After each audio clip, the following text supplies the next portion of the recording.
Hi, everybody. My name's Mike Ratchman. I'm coming to you live from the club at Houston Oaks.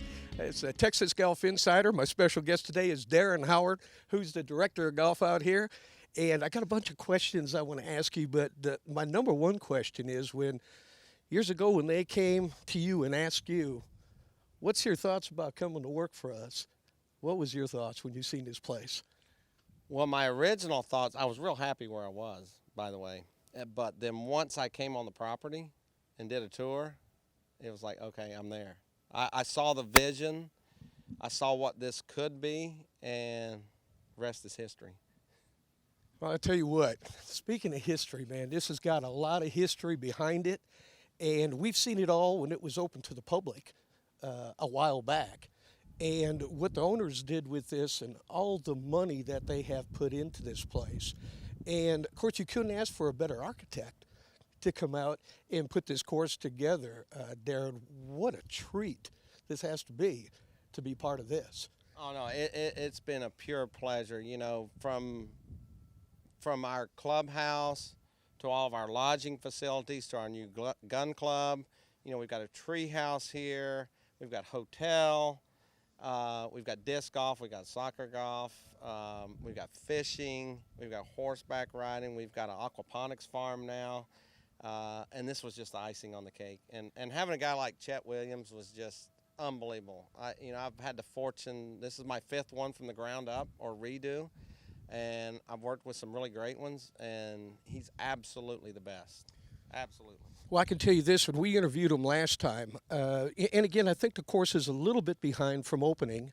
It was supposed to open a little bit earlier than this, but you got bogged down with a lot of rain. Matter of fact, some of the most rain that we've ever had in August over here in Houston.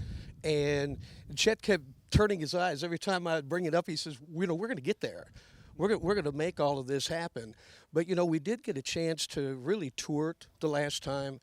And how do you pick a signature hole out of all the holes that you have out here? I know number 5 is the priceless one, and I'm looking forward to playing that today, by the way. Oh, you will. Yeah, well, I don't know how Trust good. me, you will. You see me on the driving range, and that's not a good deal. But trust me, there are so many different holes that we had got to take a look at. How do you figure out what your signature is? Well, I get fortunate enough. I take our members around almost on a daily basis, showing them the golf course, and it's one of the things I tell them is it's like having 18 kids. Which one's your favorite one? You can't say that one's your favorite over the other. The old golf course, I could maybe pick out one hole that might have been my favorite. Chet did such an incredible job here with the oak trees, with the contouring of the fairways, and just the variety that it's very tough. Number 5 is going to obviously, because it's an island green, it's going to be the most photographed and the most talked about, but probably my favorite hole is the 16th hole, which is kind of right behind us a little bit.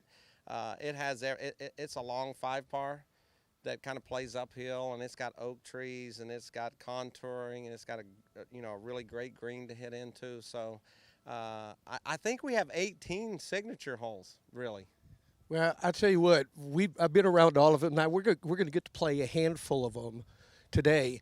But when you wrap this golf course around the clubhouse, that is phenomenal. And again, one of the owners decided that, well, I'm going to take a building and make it look old on the inside. And I didn't find out how costly it is to go old again. You would think that this would be pretty easy to do. Most people do. What a design, that you have on the inside. Because when we walk through the doors, it's like stepping back in time, and it's really a newer building. Well, and that's the look that we've created throughout the whole campus here, all the way over to our gun club. Is a lot of our architecture and all the old wood came from Indiana, Ohio, Pennsylvania. A lot of old barns that we tore down, and that's real wood. I mean, if you look at some of our pictures we have in the trophy case, it takes about 10 guys to carry one beam. That's how you know it's real wood. But we've carried that throughout. Our lockers were made out of that old wood. A lot of our doors, everything you see inside the building is that kind of look, and that's what we created. And that's kind of the same thing on the golf course. I tell people, we're kind of going back old school. You know, Chet's a big believer, and I'm so happy to see this because it's not just how long can you build it and how far can you hit it. And I think that's where we've been going too much with golf, and now we're kind of reeling it back a little bit and kind of going old school to where it's more on shot value. You can hit it 340 off a tee. I know there's not a lot of people that do that, but there are some. It's really not going to be an advantage here because you've got to hit it to A and then to B.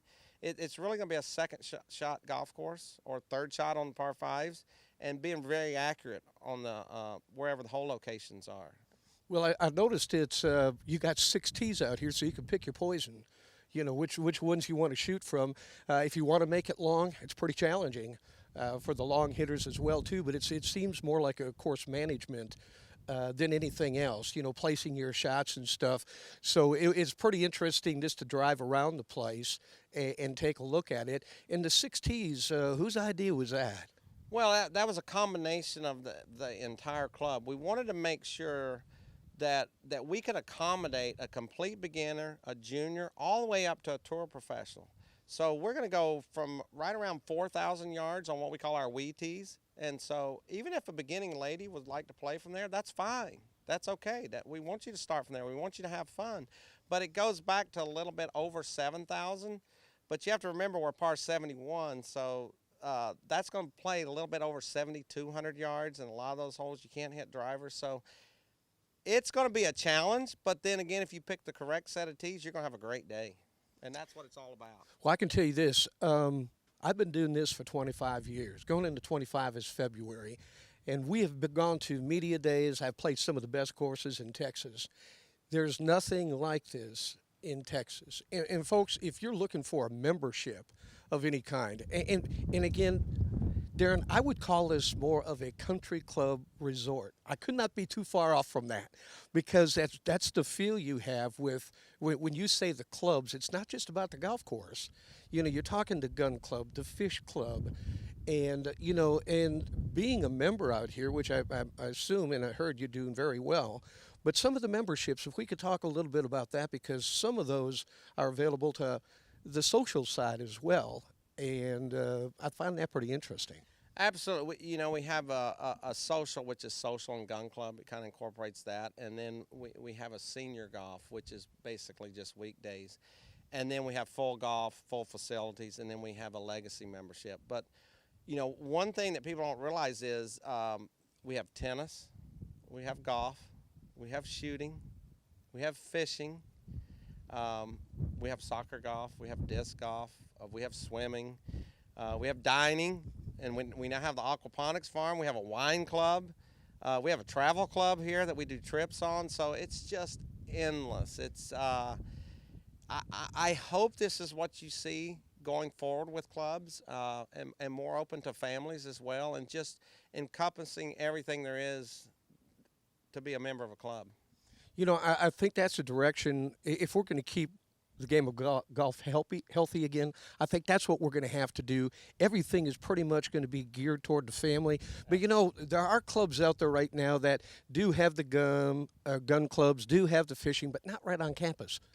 You know, I mean, you got to travel somewhere. If you want a water park, you got to travel. There's a play area. You know, after driving around the place, first of all, if you got a family, I think you can let your kids run out here and feel pretty safe about where they're going to be and what time they're coming home. Absolutely, and that's the whole ideal here. Is, you know, Dad can go out and play golf, or Mom, either one, and the kids. You know, we have a park area. We have all these other activities for them to do, and then they can all meet up later at the pool, or they can go, you know, over to the gun club and shoot. They can go play tennis. You know, they're staying right here on property. Then they can all meet up for lunch. They can go down to the park house for lunch, which is quite a unique area for our members. It's just all about family, and it's all about everybody getting together, you know, after they do their favorite activities, or they may do all those activities together. Either way, we've got to design both ways. Well, in your lodging, you know, if you're a social member of some kind or any kind of membership, and you want to bring a friend or family, a corporate outing, of course, beautiful place for weddings. Love your chapel. Absolutely. Your chapel you have here is second to none. 15th century chapel that was dismantled and sent over here and rebuilt. Couldn't wait to go see that. But you got so many things to offer folks who are having weddings, or if you just want to stay for the weekend. Absolutely. You know, we have 12 hotel rooms here. We've got 4 cottages. We have a lodge. We've got the we've got the ranch house, and then we own 2 other homes within the property that we can rent out. So there's plenty of lodging. We're probably in the future going to build some more lodging because we're out here a little bit, and we want people to stay and spend the night here. You know, we have a great breakfast here as well as dinner. So it's all right there. You can come out and enjoy everything, spend the night, get up the next day, do it all over again. And the ideal is if you're here for 3 or 4 days, hopefully you won't do the same thing twice. So that's the ideal. Well, I tell you what, you got a fantastic place. You landed at a very good spot, long way from home from Tennessee, but you landed in a very good spot. And maybe if you can get out a phone number if somebody wants to talk to you, or maybe a website that we can maybe check out and find out a little bit more about what you guys going on. Absolutely. If the best way would probably be our website. It's just HoustonOaks.com. And then if you want to personally email me, and I can send you membership information as well, or more information on Houston Oaks, it's the letter D, Howard, Howard, at HoustonOaks.com. Darren, I want to thank you for taking time and spending a few minutes with us to talk about it. And I think we're just about ready to go tee it up. Folks, if you're thinking about breaking away, any kind of memberships going on, the clubs at Houston Oaks needs to be checked out.